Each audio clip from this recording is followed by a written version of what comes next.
Yes, Hoffman. I think we need to change the speaker the other way around because making the noise. Rub it on your inside shirt. Yeah. It's heavy, it's weighted, so it goes That way.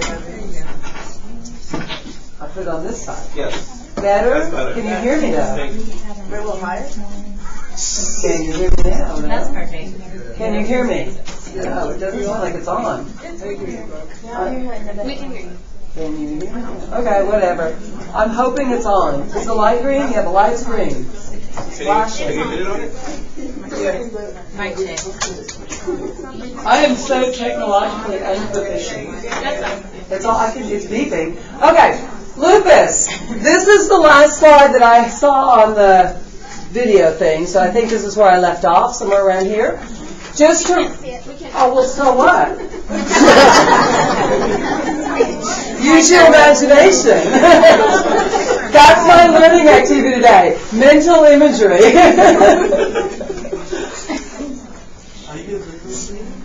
I'm sorry, what? Okay. All right, we did multiple sclerosis. We talked about autoimmunity, right? Lupus, remember, was our second of our autoimmune diseases. And it's the one you have to have symptoms to support diagnosis, right? And this is the one that caused organ failure, right? It affected your heart, your kidneys, cognition. Lots of things are affected by the inflammatory process. Only one of them is showing. All right, let's see. I'm going to get this figured out. Why is only one of them showing? I know, but it should be because it says it is. It's lit up.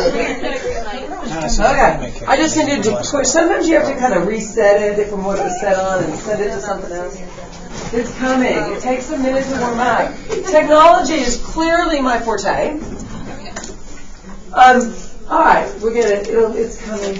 That one went away though. Each have a copy of the slide. Yeah, as long as we know which slide. I'm on the slide with the lady and with the hot chick on it. Is that one on? I mean, I don't see it projecting, but It's off now. This one's blinking green. This one is blinking green. yeah. The one back there is on. There it is. Yeah, we got one, and this This one's on too. That's good. it's warming up. All right. Yay! Everything's working. Okay. Whatever. 2 minutes of audio and technology problems. That's okay. Lupus, and you remember, it's the systemic skin, big problems with the skin, photosensitivity, the malar rash, organ sensitivity. Just a rehash. Remember, this is the one also that can't be treated as easily with your mobs. Remember the drugs that suppress tumor necrosis factor? So this one is a little harder to treat. We do more steroids, methotrexate, things like that, right? And then there's a lot of home remedies that are, home remedies, essential oils, all that is out there. But these are the ones that the Lupus Society actually supports to say they have evidence to say it can help decrease exacerbations, slow symptoms. And so these are the ones that are evidence-based. I'm sure that we're continuously working on other evidence-based things, but these are the ones right now that we have evidence for. So the use of turmeric.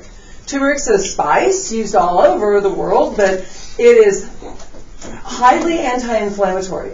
A lot of people who work out take it after workouts for muscle recovery, but it can be used in any of the inflammatory conditions, and it's been proven helpful. But lupus people really led the way on the turmeric bandwagon.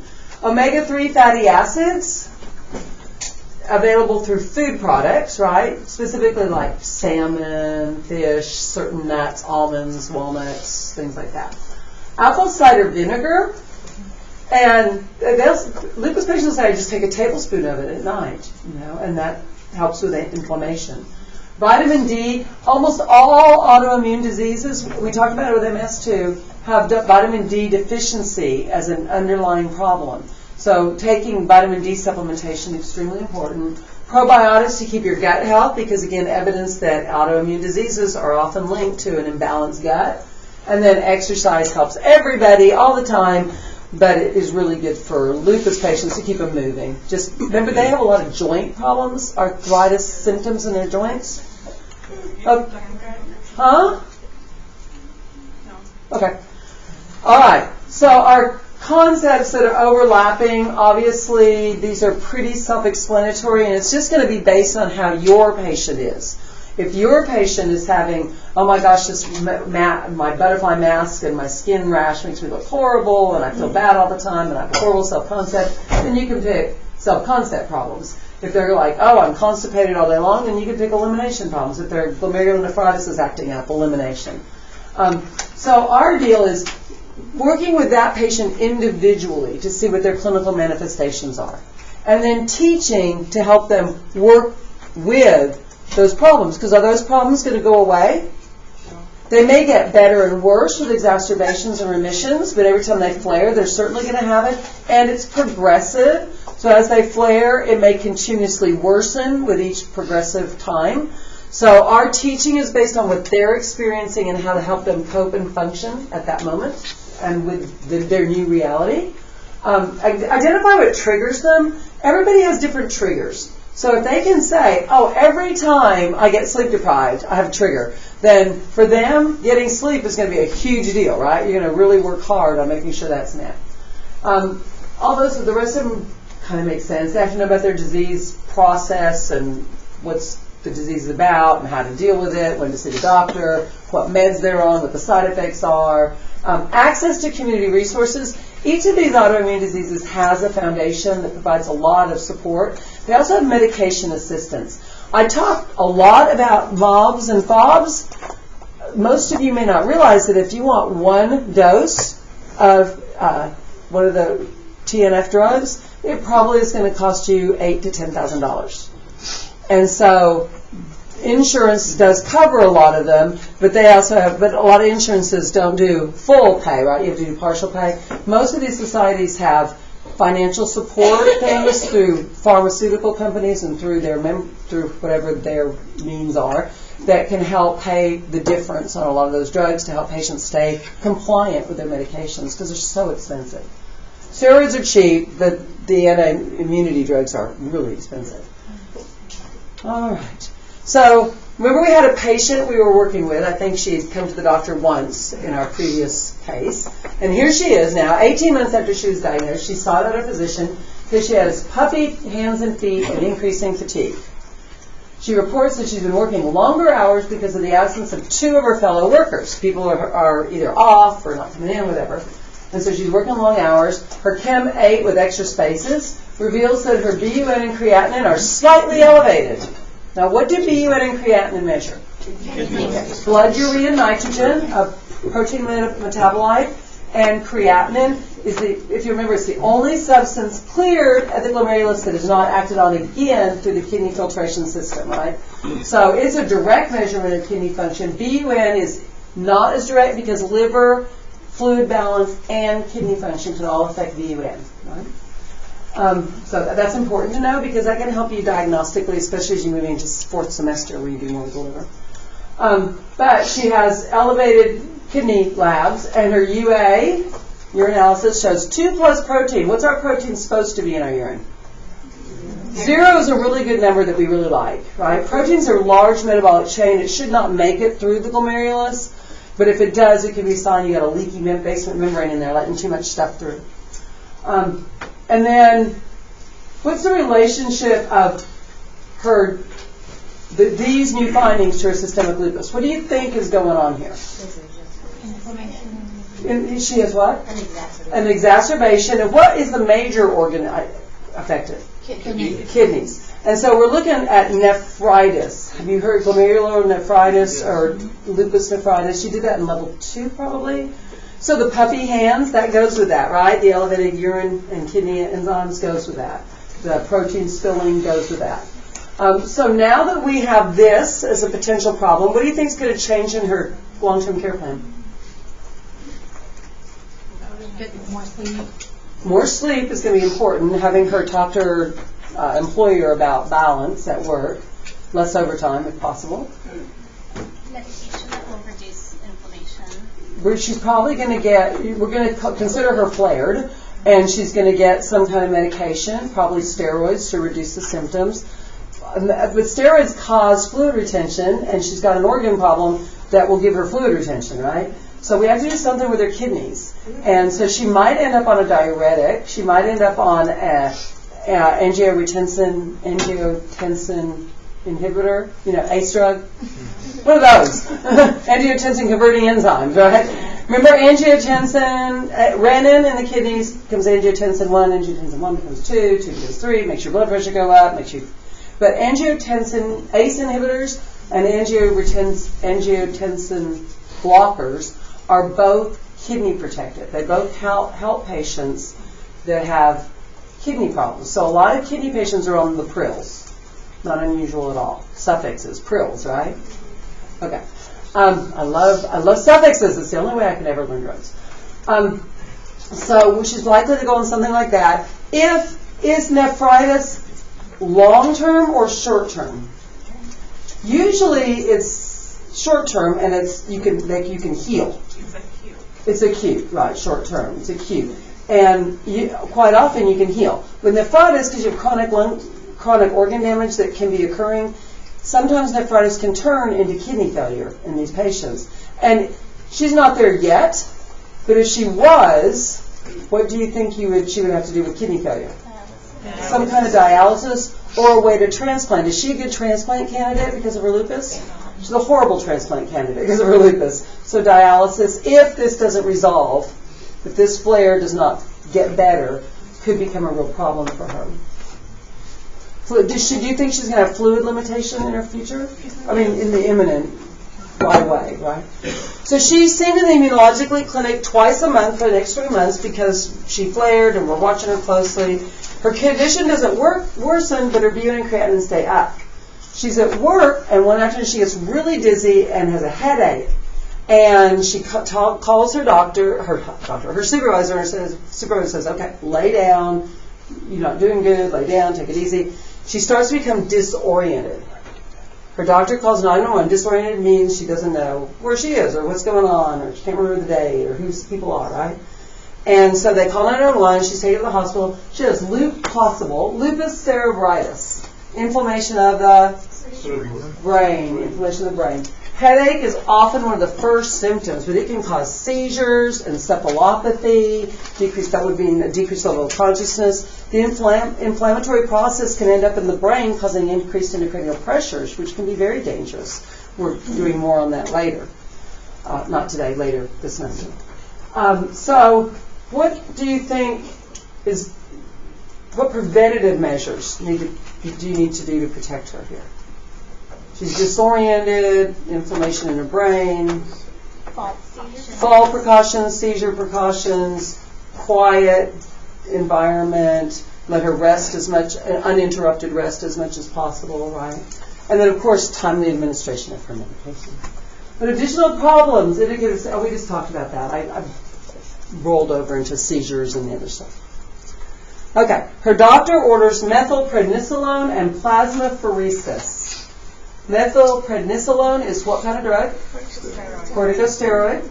And plasmapheresis is going to do what? It's going to filter. She's going to get in the little chair. They're going to pull out her blood. They're going to filter out the antigen-antibody complexes that are causing the inflammatory process and put back the good stuff.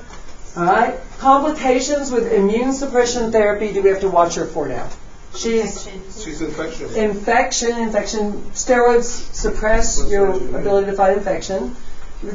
In general, decrease your inflammatory process, which is great if you're having a flare, but it's also going to give her, again, the fluid retention, muscle loss, hair growth, hormone imbalance. We're going to have lots of other problems that could evolve. Her blood sugar, absolutely, because it's diabetogenic. It creates glucose levels, causes glucose levels to elevate. I'm stumbling all over my words. Bear with me. Not enough caffeine this morning. I should have got 2 Ventas. Okay, so we just talked about what the plasmapheresis does. It can give you fluid imbalance itself, though, because we're pulling stuff off, cause dehydration. We put plain IV fluids back along with the remaining blood products that we're putting back in. So some patients get overloaded in fluids, a lot get dehydrated. So we have to watch her vital signs. We have to watch her falls. We have to watch all those safety issues related to fluid balance that you know so well from level 2 because you stepped up. All right. You had to have, you wouldn't be here if you hadn't. Okay. What supports the assumption that how would you know that her flare was going away and she's getting better? What would you look for? Labs. Kidney labs, urine output, C-reactive proteins. CRPs and ESRs, right? You're right. C-reactive proteins would begin to go down. Her headache and sensorium would clear, right? She'd come back to us and know who she was, where she was, why she was there. Okay. 5 topics she has to be taught before she's discharged that's going to help her lead her life as normally as possible. The importance of diet. Diet. And hydration. Hydration, sleep, rest, exercise, medication compliance. A support system. I don't know if you kind of remember, she was like living alone, right? That's important for a lot of these diseases. Oh yeah, absolutely, absolutely. It's a repetitive theme. Oh no, she doesn't live alone. She has a spouse. Okay. So he needs a support He needs to know everything too, right? Her husband is visiting her this afternoon. You enter the room and ask if they have any questions. Her husband says, I've tried to tell her she can't go back to work. Yes, we need the money, but the kids and I need her more. I'm afraid her lupus is weakening her whole body. It'll kill her if she goes back to work. Is that right? No. No. He needs to understand flares, exacerbations, and remissions. She also might need to get out of the house and work and stay active for her own mental health, right? Because people, they take the sick role. And that's a real cultural thing. I don't know if she talked about that in culture and diversity and things like that, but some people take on a sick role where they expect to be cared for and act sick all the time. They tend to decline much faster than those that don't assume the role of I'm the sick person, other people are the healthy people, and they have to take care of me. So you're going to respond to his concerns with empathy, you're going to teach, you're going to talk to her, involve her in this conversation because her needs and wants are really important, right? We hope. Okay. All right, that was our lupus show. Will we have any specific medications related to lupus? Oh, you guys are hysterical. Okay. I just want to make sure. All right. I think without a doubt, you could say you have to know steroids. But you know steroids, that was a drug on your drug list from previous semesters, right? So methylprednisolone, solumetrol, those kinds of things. You should know steroids effects and that they're used for this drug. NSAIDs for pain, that's not even, setting steroids and NSAIDs is like, I don't even have to study that, right? That's like, I just know. Other things here, of course, there's my steroids. Plaquenil, the anti-malarial drug, it's lupus is kind of an unusual use for that. We do have a lot of malaria in the United States and along the southeast coast, which is, guess what, close to where we live, because Houston is there. But mosquitoes carry that, so Plaquenil is used for treatment of malaria, or if you go to other countries, there's a lot of malaria. But if, in this case, Plaquenil's got an off-label use, so just if you see Plaquenil out there that it's for lupus, that's about the extent of what you need to know about that drug. We're going to talk more about methotrexate and isoprene. We talked about them in MS briefly. They're going to come up again, believe it or not. And so, yeah, that's about it. We're going to talk about the steps in a little bit, too, because we've got some other diseases to get to. So for lupus, I don't know how much I'd worry about anything more than that. The book said that procainamide can cause it. Calcium channel blocker, procainamide. There are certain calcium channel blockers or medications that have been linked in the formation of lupus way back at the beginning, I think, and they're risk factors. Medications, procainamide, hydralazine, and anti-epileptic drugs have been linked to the development of lupus. Procainamide is a widely used drug, and like you have heart and blood pressure problems, you need your procainamide. Remember, what's going to kill you first is how we priority set, and the heart is going to kill you before the lupus is, but it is a potential complication. If somebody had a family history of lupus, I probably would look for other drugs to put them on than these if I was a prescribing agent. I am not, however. I am a nursing instructor. I don't remember if it says in here, but I believe that kidney is the largest percentage of death. Kidney failure. Heart failure. Sepsis. Yeah, kidney failure is like a big the bad sacral that's going to cause you problems. Cardiac failure, cardiac myopathies leading to heart failure, absolutely a problem. And the infectious, like the immune suppression, but that doesn't come from just the lupus. That comes from the meds and things that could make you septic. And then the inflammation of the joints is like a big pain issue for them, but it's not going to kill you. Arthritis doesn't usually kill people, but the pain, it causes a lot of pain and disability, and the fatigue. And then bed rest, if you end up being fatigued and bed rested because you have so many exacerbations, flares, pain, bed rest will kill you faster than anything I know. Bed rest is horrible. One thing I think people don't realize that I